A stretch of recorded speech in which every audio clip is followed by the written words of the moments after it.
I'm Teresa Carraggio, and this is Third Paradigm. Today, I'm talking about Russell Brand's interview of Dr. John Campbell called, Is It Possible to Be Truly Objective? And I'm looking at the power of clear thinking about empire.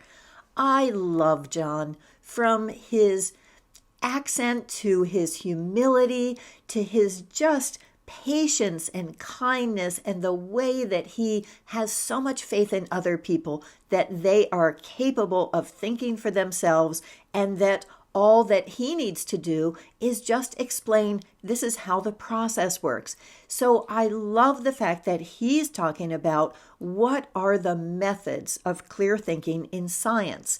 I want to take that beyond, and I want to take it way beyond into theology from some of my listeners, looking at the reality in the world and the reality of the world, and how do you combine those two.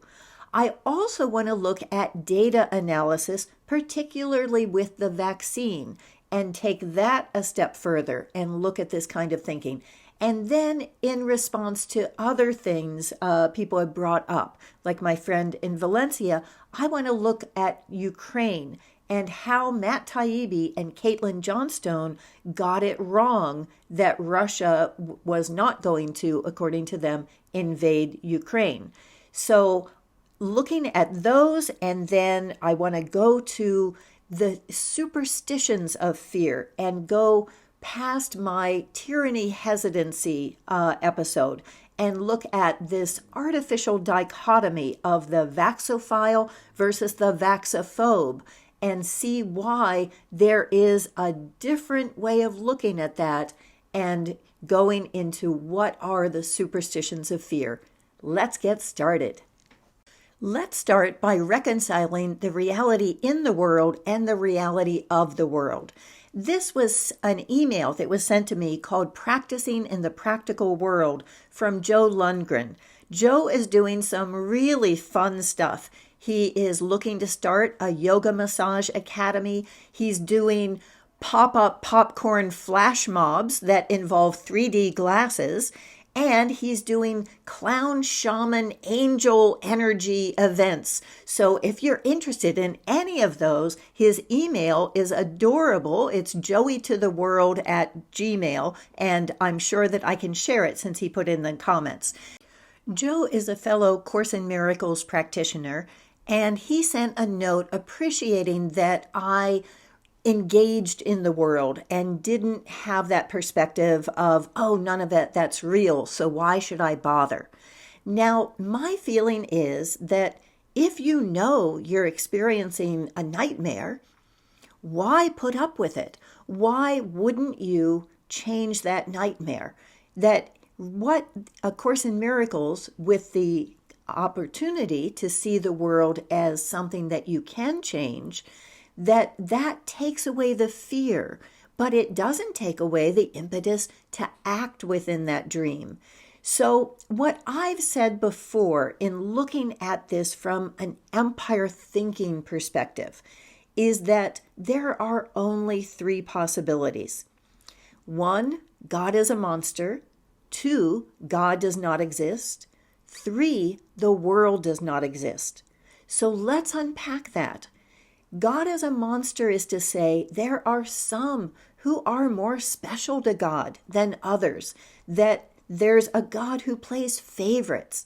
I can't believe in that kind of God. We would be better off without that kind of God.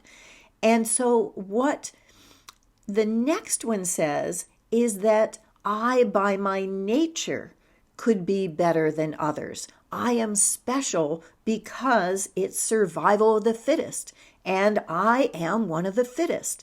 I can't believe in that either.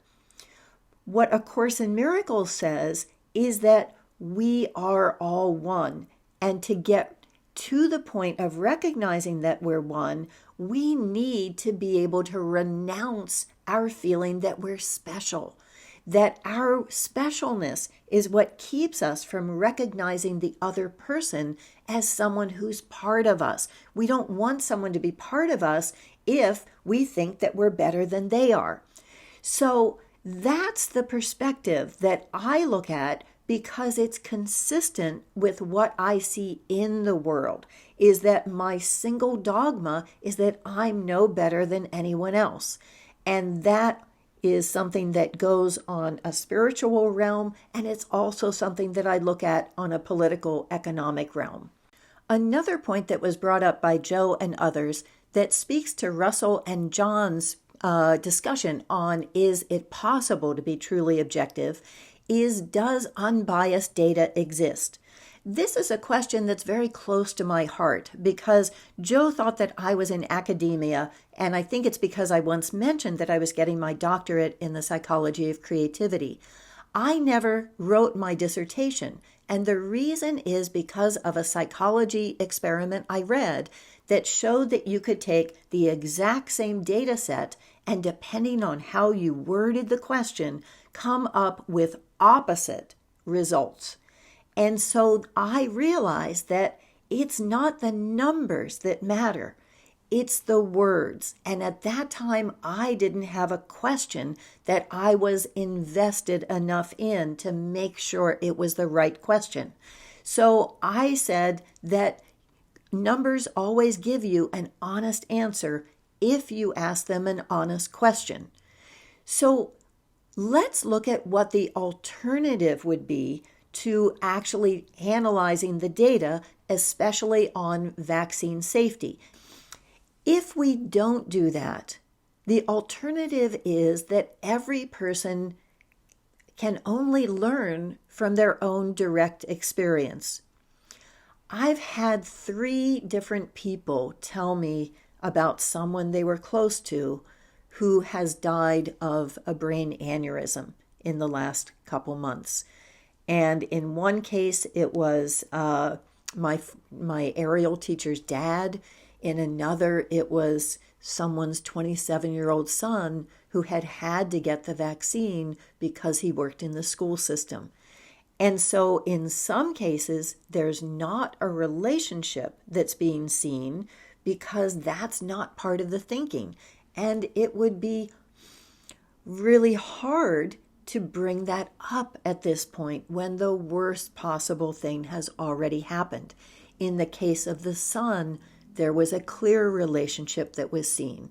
So for each of us to have to learn from our experience would be a terrible, terrible thing.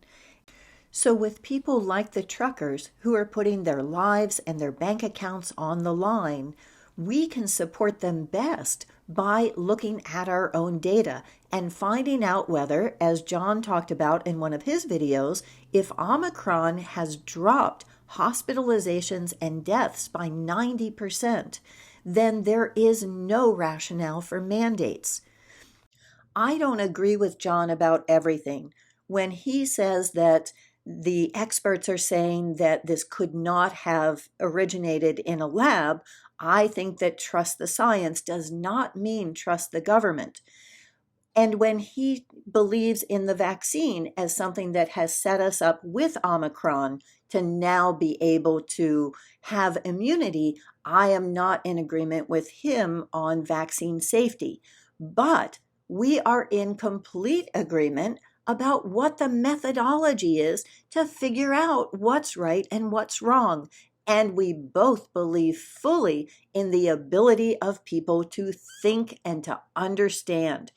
And so the important things are there, and the rest is just a matter of conversation. So let's try to apply some clear thinking about empire to the situation in Ukraine and why Matt Taibbi and Caitlin Johnstone got it wrong that the government's prediction was accurate about Russia invading. I think that what Matt and Caitlin didn't apply was Occam's razor, that the person best able to predict an event is the person causing it. If I were to say this person's going to die in 3 days and then they do, I would be the first suspect. So the predictors, whether this is direct cause an event or whether it is setting something in motion that is inevitable, is looking at Nato expansion. As I understand it, and I'm not an expert, so look these things up for yourself. But my understanding is that when the Berlin Wall came down, that there was the Minsk Agreement, I believe, which said that NATO would not move 1 inch to the east. It would not encroach closer to Russia. And so it's been very important that Ukraine, which obviously is Russia's neighbor, is a neutral country, that it is something that is a buffer zone. And it wouldn't, from my understanding, ever be considered for NATO membership because NATO is an anti-Russia alliance. That's their purpose for existing. They don't really have a purpose to exist once the USSR was disbanded, and we're not in that same situation with the Cold War. So NATO to exist at all and have an anti-Russia alliance on the border of Russia seems like something that if we were to reverse this situation, and that's one of my tests of whether you're thinking ethically, is can you reverse it? So that would be like saying if there was an anti-United States alliance that Mexico joined and was able to put weapons that were right on our southern border. I don't believe that would be tolerated. I don't believe it was tolerated with Cuba. And that wasn't even that situation. That it seems to me that our whole thing about countries in Latin America becoming communist was because we saw that ideology as being part of an alliance that we weren't even going to tolerate in the next continent. There are certainly more confounding factors, like the weapons that were sent in 2014 for the coup that overthrew the government, the fact that there's leaked messages from Victoria Nuland where she, under Biden, is deciding who should be the next prime minister. There's the prosecutor that was taken out of office. There's that silly old $600,000 a year that Hunter Biden was getting paid by a Ukrainian energy company for no apparent reason other than access to Joe Biden, who seemed to be running Ukraine. So those are other things, but NATO alone and the fact that Russia has said this is a red line, this is the ultimate red line, and that makes it predictable. If something is predictable and you could avoid it by just saying we guarantee that Ukraine will never be allowed to be a member of NATO, and you don't avoid it, who's responsible? And so the laws of clear thinking about empire are the laws of mathematics. In any statement, logical statement, you need to be able to define your terms in the lowest common denominator. You need to be able to reverse it, to flip the things on the equal sign. And you need to be able to substitute any other value that is equal without it being a particular value. So, to make this statement, no empire, no country should invade or occupy another country. That's a perfectly valid statement, but we have to apply that consistently. According to the Cost of War Project by Brown University, since 9/11, the war on terror has directly cost almost 1 million lives. Now, indirect costs are estimated to be at 5.5 million because of things like sanctions and all the things that happen when there is a disruption of the country. So if we're going to be outraged at what's happening in Ukraine, we have to make sure that we have been equally outraged at every action that has happened by the empire that we identify with. I want to end by looking at what I talked about in the last episode with this artificial dichotomy, I believe, between the vaxophile and the vaxophobe and looking at fear of the vaccine as irrational. I want to look at the stages of fear. My oldest daughter works in bereavement counseling, and so Kubler-Ross and her 5 stages of grief is something that she's well aware of. And so that looks at denial, anger, bargaining, depression, and then acceptance as being the stages of grief. I found that there's a different scenario when someone is first told that they may have a life-threatening illness. And I think the first stage is that they get very obedient, that they look at those who are the experts as being the ones who are going to get them through this. And in a way, they sort of repent of all the rebellion that they've had before in their life. And that is kind of that form of bargaining, is that they will have faith in the authorities.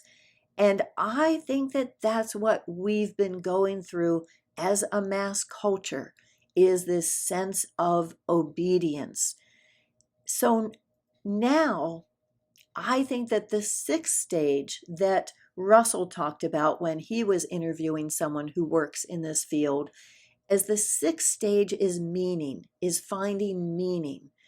And I think that's what's going to come out of this, that the truth doesn't need us to defend it.